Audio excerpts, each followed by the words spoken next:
51 दिसायले का? 51 सोबतच्या समोर समसंख्या दिसायली काही दोन अंकी. आता इकडे बघा 51 सोबत कोणत्याही दोन अंकी समसंख्या आली तर त्याचा गुणाकार किती लवकर करता येते ते पाहायचं आपल्याला.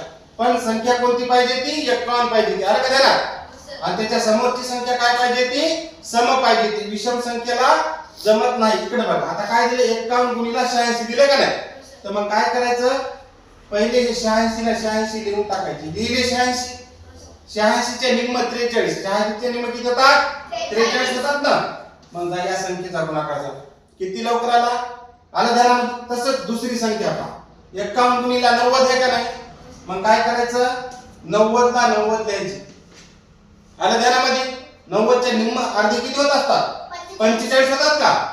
मग आला या संख्येचा गुणाकार. पण याला 8 काय?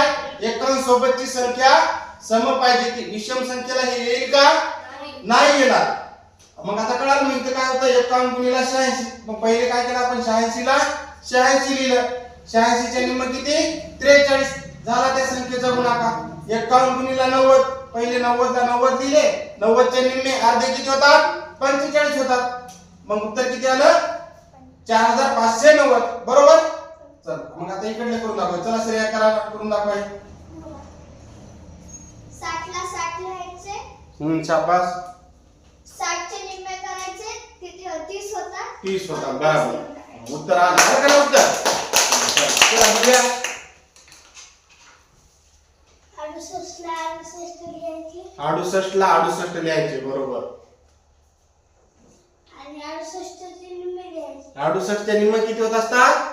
34. मग किती उत्तर आलं? 3468. त्याला मागे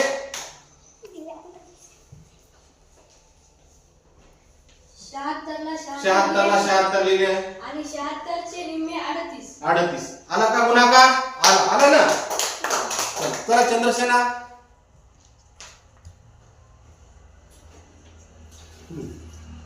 वाचा सर. 88 ला 88 लिहायचे. 88 ला 88 लिहिले. शाबास. 88 चे निम्मे 44 लिहायचे. 88 च्या निम्मा 44 झाले. आलं का ध्यानामध्ये? हा कळालं ना. पण मग याला 8 काय? संख्या ही काय पाहिजे ती? सम पाहिजे ती. काय पाहिजे ती? सम. सम. शाबास.